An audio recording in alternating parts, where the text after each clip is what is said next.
Oke, baik. Selamat pagi semuanya. Perkenalkan, nama saya Adam Mozaki dari Departemen Teknik Sistem Perkapalan dengan NRP 5019251107. Di kesempatan kali ini,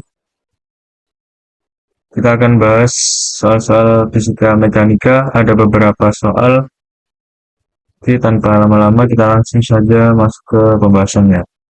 Untuk nomor satu, sebuah balok bermasa 2 kg dilepaskan dari keadaan diam pada ketinggian A sama dengan 0,5 meter dari permukaan meja. Di puncak bidang miring yang memiliki sudut kemiringan theta sama dengan 30 derajat, seperti pada gambar. Bidang miring tersebut licin, atau tidak ada gesekannya, dan dipasang di atas meja dengan tinggi H sama dengan 2 meter. Untuk pertanyaan pertama, tentukan percepatan balok saat meluncur menuruni bidang miring. Yang kedua, berapa jarak horizontal dari meja tempat balok akan menyentuh lantai. Dan yang pertanyaan ketiga, yaitu berapa waktu yang berlalu sejak balok dilepaskan sampai balok menyentuh lantai. Baik, pertanyaannya adalah tentukan percepatan balok saat meluncur menuruni bidang miring. Jadi, berapa sih percepatan balok dari sini hingga ke sini? Nah, itu yang kita cari. Jika kita ilustrasikan lebih mendetail akan menjadi seperti ini. Jadi sebuah balok itu akan memiliki sebuah gaya berat yang menariknya ke bawah atau ke dasar seperti ini. Kita notasikan sebagai W. Kemudian gaya yang bekerja ke arah horizontal terhadap bidang miring itu kita koreksikan menjadi W dikali sin theta, dan yang ke arah bawah bidang miring ini kita proyeksikan menjadi W dikali cos theta. Nih, kemudian kita gunakan persamaan hukum Newton, maksudnya hukum Newton yang kedua, yaitu karena benda ini bergerak, yaitu sigma F sama dengan M dikali A. Karena gaya yang bekerja adalah yang W dikali sin theta ini, jadi kita langsung saja kita masukkan W dikali sin theta sama dengan M dikali A. Kemudian kita turunkan hingga menemukan sebuah persamaan untuk mencari percepatannya, yaitu A sama dengan G dikali sin theta.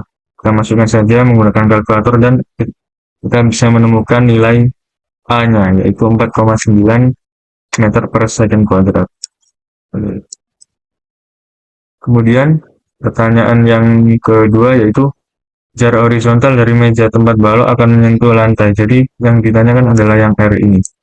Untuk itu kita harus mencari dulu, mula-mulanya adalah energi mekanik atau menggunakan hukum kekekalan energi pada benda saat meluncur.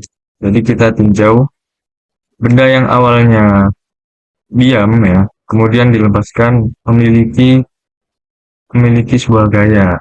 Dia meluncur dari atas ke bawah. Jadi ini kita tuliskan sebagai berikut. EMI atau energi mekanik inisial, dia kan pada awalnya benda itu diam. Jadi dia tidak memiliki energi kinetik dan hanya memiliki energi potensial. Begitu juga pada saat final, dia tidak mempunyai energi potensial dan dia hanya memiliki energi kinetik saja. Kemudian kita turunkan dan akhirnya kita bisa mencari nilai P-nya. Setelah kita menggunakan kalkulator saintifik, kita bisa menentukan besaran nilai V-nya adalah besar nilai V-nya adalah 3,13 meter per second kuadrat. Nah, dari sini kita bisa menghitung kecepatan terhadap sumbu horizontal dan kecepatan terhadap sumbu vertikal. Oke, Pak. Jadi ini adalah hasil proyeksi yang bagian ini. Ini terhadap sumbu Y dan ini terhadap sumbu X. Jadi kita langsung saja masukkan dan ketemu nilai VY0-nya, VO-nya adalah berikut dan VXO-nya adalah berikut. Oke, baik, untuk selanjutnya kita meninjau hukum kekekalan energi sebuah benda yang meluncur tadi dalam kondisi sekarang dia meluncur. seperti ini, dan berakhir di sini. Oke, langsung saja kita gunakan hukum kekalahan energi. Energi mekanik awal sama dengan energi mekanik akhir. Kita tuliskan persamaannya, dan pada saat dia di akhir, maksudnya di akhir di sini, pada saat dia posisi di sini, dia kan tidak memiliki H. Nilai H ini 0. Jadi, jadinya dia tidak memiliki energi potensial, dia hanya memiliki energi kinetik.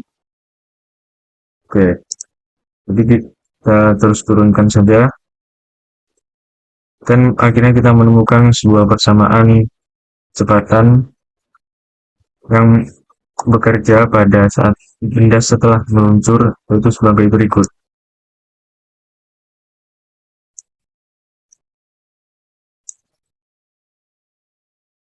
Ya, karena benda tersebut itu meluncur, ya kan? Yang ditinjau adalah sumbu Y-nya alias ke bawah seperti ini. Oleh karena itu kita gunakan VO dalam kasus ini adalah VO milik VOY yang nilainya 1,57. Sehingga kita gunakan kalkulator, kita menemukan P yang terjun, benda tersebut terjun sebesar 6,45 meter per second.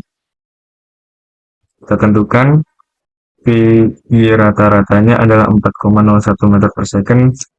Kemudian kebetulan di sini kita bisa mencari waktu ya.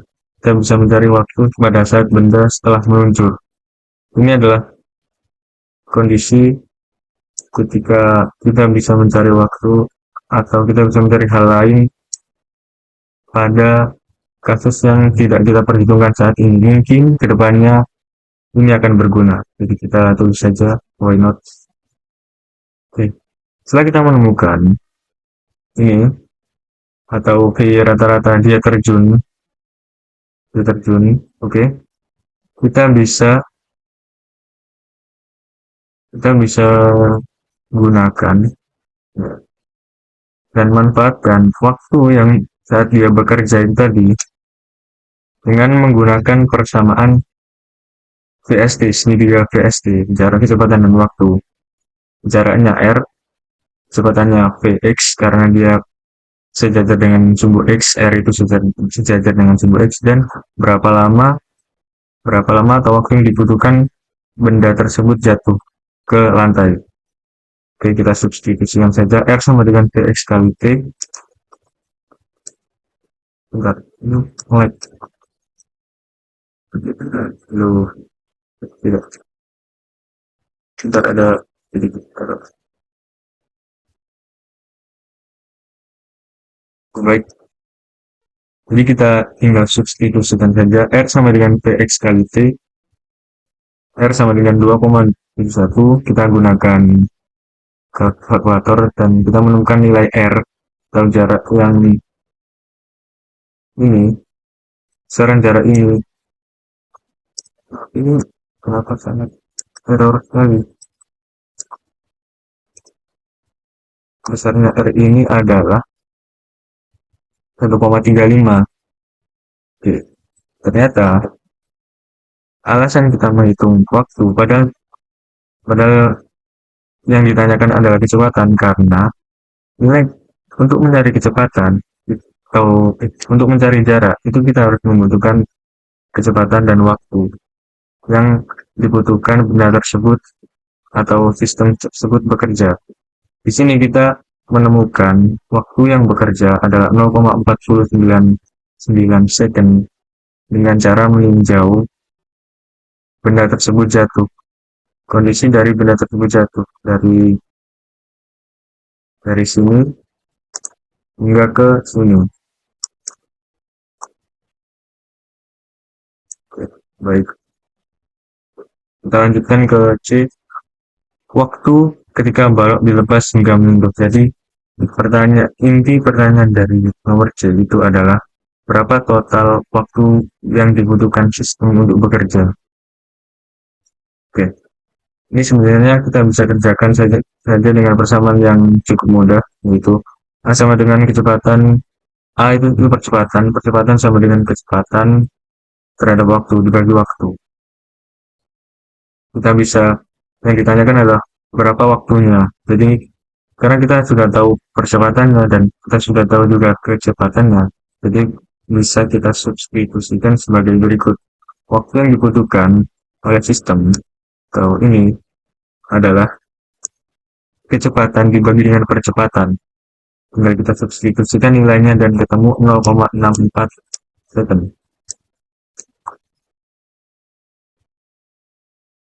Nah, untuk itu kita jumlahkan dari, karena yang ditanyakan adalah berapa total waktu yang dibutuhkan. Jadi kita jumlahkan waktu yang kita temukan tadi ini dalam kondisi benda tersebut meluncur ya. Maksudnya saat benda di sini kita jumlahkan total waktu saat benda sebelum meluncur, saat benda di sini, dan saat ketika benda di sini. Kita totalkan jumlah waktunya itu dan nantinya ketemu waktu yang dibutuhkan sistem untuk bekerja sebesar 1,14 second. Nah, itu untuk pembahasan nomor 1. Kita lanjut ke nomor 2. Sebuah gaya horizontal sebesar 12 Newton mendorong sebuah blok yang beratnya 5 Newton melawan sebuah dinding vertikal seperti pada gambar. Koefisien gesekan statik antara dinding dan blok adalah 0,6 dan koefisien gesekan kinetik adalah 0,4. Anggaplah bahwa blok tersebut pada awalnya tidak bergerak alias diam. Pertanyaan pertama, apakah blok tersebut akan bergerak? Dan pertanyaan kedua, dalam nota sifat persatuan, berapakah gaya yang diterima blok dari dinding? Oke, baik, langsung kita ke pembahasannya.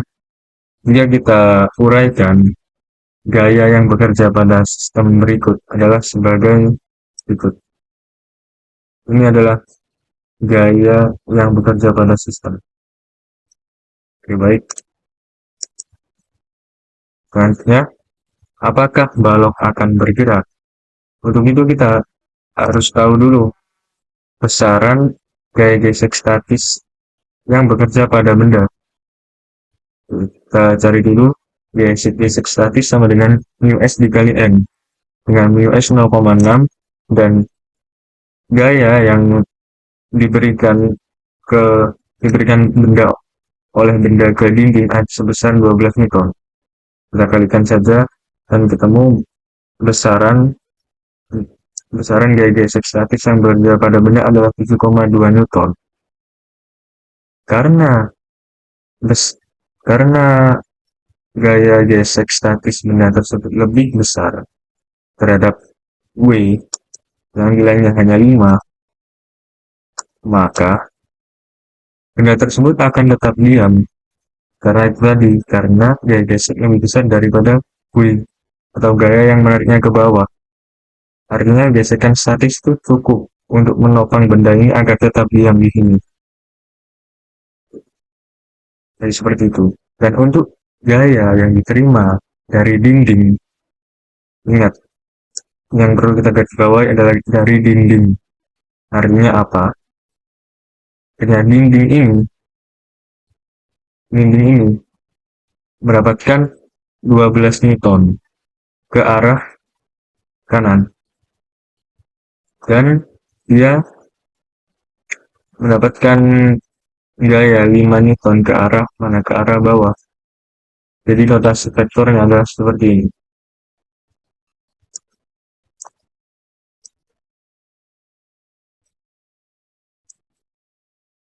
Maaf, ini saya agak pelan-pelan karena pensil saya sedikit error dalam pertemuan kali ini. Jadi mohon saran teknis ini mohon dimaafkan. Baik, karena kita langsung melanjutkan ke nomor 3. Ini ada sebuah sistem ada dua balok M1 3 kilo dan M2 2 kilo dihubungkan oleh tali ke balok lain. Dia saling terhubung satu sama lain dan di sini ada katrol. Tapi di sini katrolnya tidak ditinjau. Artinya dia hanya menopang saja. Lain kasusnya jika katrol ini diperhitungkan juga. Pada bab selanjutnya kita akan bahas itu. Tapi pada pertemuan kali ini kita akan membahas hanya ini saja. Maksudnya katrolnya tidak diperhatikan. Sebuah balok bermasa M1 3 kilo berada di atas bidang miring yang kasar, artinya dia punya gaya geser. Dihubungkan oleh tali ke balok lain M2, dia dihubungkan oleh tali dengan massa 2 kilogram. Theta 1 dibentuk 30 derajat dan theta 2 itu 60 derajat. Ini dan ini. Seperti terlihat pada gambar. Koefisien gesekan kinetik antar balok M1 dengan bidang miring adalah sebesar 0,1 dan koefisien gesek kinetik antara balok M2 dengan bidang adalah μk sebesar 0,2. Pertanyaan pertama, gambarkan diagram gaya yang bekerja pada masing-masing balok dan identifikasi semua gaya yang mempengaruhi gerak sistem, termasuk gaya gesek dan komponen gravitasi.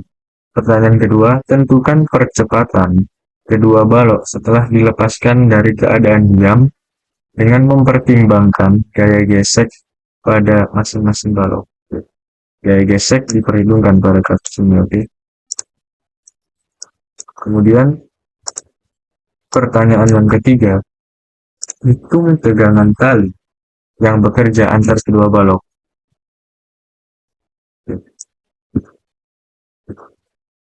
Oke, baik. Untuk nomor 1, kita uraikan terlebih dahulu.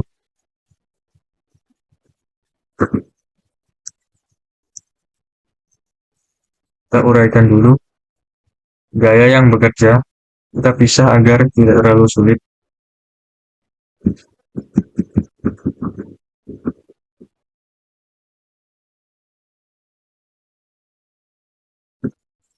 Sebentar.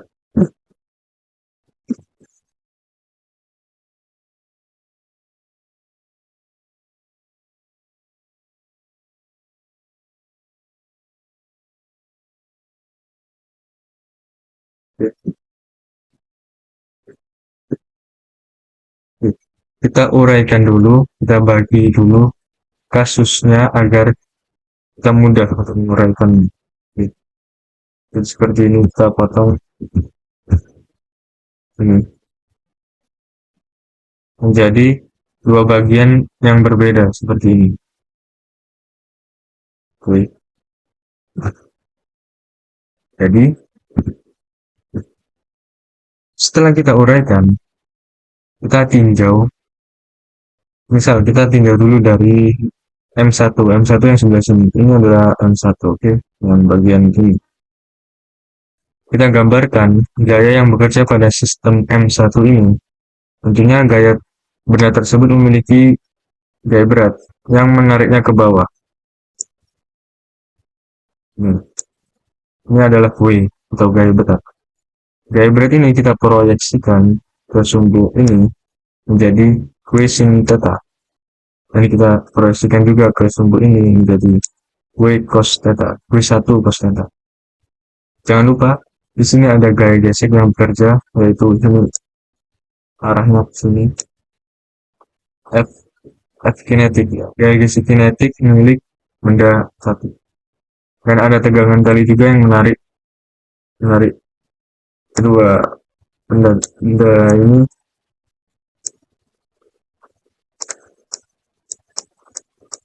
Oke, baik. Kita lanjutkan. Tegangan tali arahnya ke kanan, ke atas, ke kanan. Oke. Kemudian sama halnya dengan benda 2, jika seperti itu, Benda dua memiliki gaya berat yang menariknya ke bawah. Oke. Nah, gaya berat ini kita proyeksikan ke kanan menjadi gaya berat dikali sin data theta 2 dan ke arah bawah menjadi gaya 2 dikali cos theta 2. Dia juga memiliki tegangan tali ke arah sana dan dia juga memiliki gaya gesek yang mengarah ke sini. Mengapa? Karena massa benda satu M1 itu lebih besar dari M2. Oke. Massa 1 adalah 3 kg dan massa 2 adalah 2 kg. Jadi, sistem ini akan mengarah ke sini.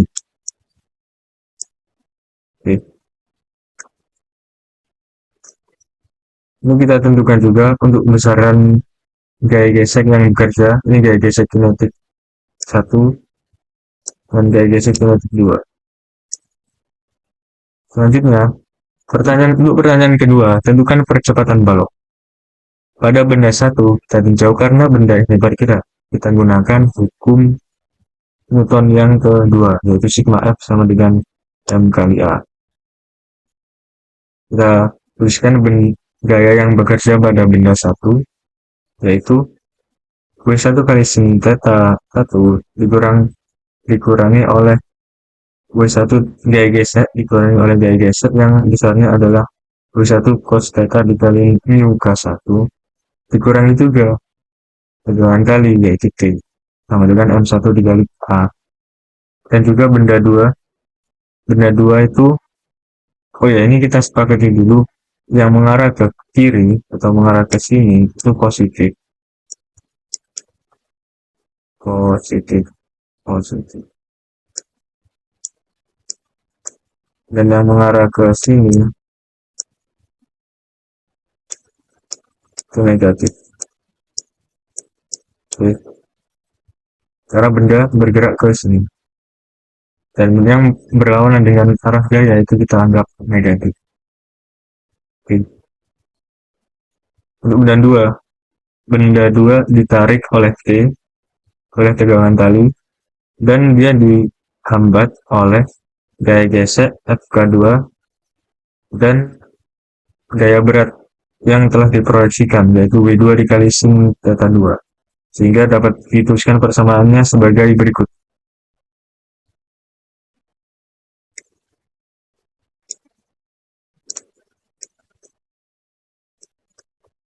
Oke. Setelah itu kita jumlahkan antara persamaan 1 dengan persamaan 2, persamaan benda 1 yang ini dan persamaan benda 2 yang ini, sehingga kita dapatkan dan kita menemukan persamaan untuk A, untuk menemukan A atau percepatan. Setelah kita masukkan nilainya menggunakan kalkulator saintifik, ternyata nilai A adalah sebesar 0,45 meter per second kuadrat. Sehingga jika kita tahu A-nya, kita bisa menentukan tegangan tali yang bekerja pada benda tersebut. Untuk itu, kebetulan nomor C yang ditanyakan adalah tegangan tali yang bekerja pada sistem. Oke, kita gunakan terserah persamaan satu atau persamaan kedua. Dalam kasus ini, saya gunakan persamaan yang benda pertama atau ke satu juga satu. Tinggal kita substitusikan saja nilai A yang telah ditemukan ini ke dalam persamaan ini. Ternyata nilai T adalah sebesar 10,81 Newton.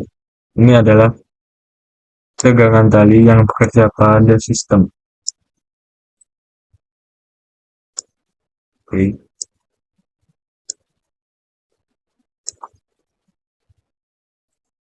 Selanjutnya, untuk yang nomor 4, sebuah balok kayu masanya 20 kg digantung dengan tali yang panjangnya 2 meter seperti ditunjukkan pada gambar. Jika sebuah peluru dengan massa 0,7 gram ditembakkan pada balok sehingga bersarang dan menyebabkan balok menyimpang sejauh 30 derajat. Maka tentukan kecepatan balok saat setelah ditumbuk dan berapa magnitudo, maksudnya besaran kecepatan peluru. Oke, baik. Yang harus kita perhatikan, massa peluru ini itu adalah gram. Artinya, kita harus sesuaikan dulu menjadi kilogram. Oke. Setelah itu, gaya, maksud saya benda MK ini, setelah ditembakkan, dia akan mengswing, dia akan bergerak. Tetapi karena benda tersebut ditali, dia geraknya seperti ini, seperti mengalir. Nah, ayunan ini membentuk sudut sebesar 37 derajat. Ini. Hingga ada dua kondisi atau dua posisi. Ini posisi awal dan ini posisi akhir. Oleh karena itu, bisa kita ke selisih, maksudnya perbedaan tempat ini itu menimbulkan perbedaan ketinggian pula. Oleh karena itu, bisa kita tentukan nilai H atau nilai ketinggian yang perbedaan ketinggian antara benda yang awalnya tergantung di sini menjadi agak naik sedikit di sini karena dia setelah ditembak ini posisi satu, ini posisi kedua misalnya.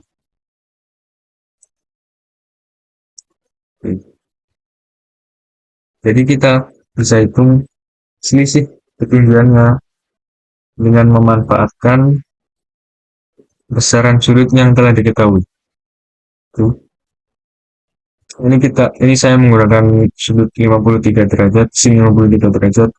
Kalau rekan-rekan sekalian ingin menggunakan 37, boleh saja, asalkan menggunakan cos. Karena kita patuhi aturan sinus cosinus, sehingga setelah kita substitusikan, ketemu nilai hanya adalah 0,4 meter. Atau ketinggian yang dicapai oleh benda adalah 0,4 meter. Pertanyaan pertama, kecepatan balok sesaat setelah ditumbuk peluru. Jadi balok ini setelah ditembak dan pelurunya menancap di sini, kemudian dia mengayun. Berapa kecepatan mengayunan itu? Kita gunakan lagi hukum kekalahan energi pastinya. Oke. Benda ini awalnya diam, artinya benda tersebut tidak memiliki energi kinetik dan hanya memiliki energi potensial. Kemudian digerakkan karena tertembak oleh peluru, artinya dia memiliki energi kinetik dan benda tersebut pada posisi ini tidak memiliki energi potensial. Sehingga dapat dituliskan persamaannya sebagai berikut. K sama dengan E2, setengah MP kuadrat sama dengan MGH. Oke, baik. Setelah itu kita substitusikan saja. Ternyata kita bisa menemukan persamaan untuk P atau kecepatan yang kita cari. Kebetulan kita juga mencari kecepatan. V sama dengan akar 2G. Tinggal kita substitusikan nilai-nilai yang ada dan menggunakan kalkulator tentunya, sehingga besar V atau kecepatan yang bekerja pada sistem ini sebesar 2,81 meter per second kuadrat. Kemudian berapa besar kecepatan peluru? Pertanyaan kedua, berapa besar kecepatan peluru? Ini kita gunakan persamaan momentum. P awal sama dengan menggunakan itu apa persamaan, iya, persamaan momentum. P awal sama dengan P puncak. P awal sama dengan P puncak. Jadi P awal maksudnya ini peluru ya, sebelum dia di sebelum dia tertancap sampai dan puncak-puncak itu saat dia sudah tertancap gitu. Oleh karena itu kita guna MP sama MP M kali V peluru, masa peluru kali kecepatan peluru sama dengan masa balok dan peluru. Masa balok yang telah tertancap peluru M besar itu adalah masa balok yang tertancap peluru, dan V aksen kecepatan kecepatan balok saat mengayun. Jadi saat untuk menentukan nilai M besar, kita tinggal jumlahkan saja antara masa balok dan masa blok atau masa balok dengan masa peluru, sehingga dapat kita tentukan besarnya M besar atau sigma M adalah 20 ditambah 20,0007 kilogram dalam satuan kilogram tentunya. Kemudian kita jadikan sebuah persamaan karena yang ditanyakan adalah kecepatan. Oleh karena itu, PP, kecepatan peluru, sama dengan massa total alias massa peluru yang tertancap di benda dan massa benda tersebut dikalikan oleh kecepatan ayunan benda dibagi dengan massa peluru. Kita temukan angka-angkanya, dan setelah kita hitung nilai kecepatan pelurunya adalah 8 dikali 10 pangkat 4 meter per second. Udah. Dan untuk itu menurut saya angka-angka ini tidak, maksudnya apa ya, yang penting itu adalah pola pikirnya, karena angka-angka itu urusan belakangan. Angka-angka itu bisa kita gunakan kalkulator, yang penting adalah mindsetnya. Dari mana MP, dari mana VP, dari mana M besar, dari mana V aksen itu. Kita harus tahu itu, karena yang penting itu adalah mindsetnya, pola pikirnya. Untuk angka-angka yang rumit-rumit ini, kita bisa gunakan kalkulator saintifik. Oke, itu pesan dari saya. Jadi menurut saya untuk pertemuan kali ini bisa dicukupkan terlebih dahulu ya.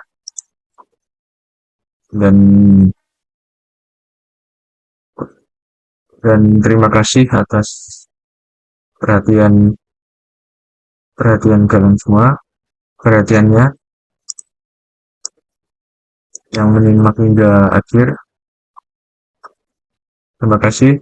Saya tutup untuk pertemuan kali ini, dan selamat beraktivitas. Sukses selalu.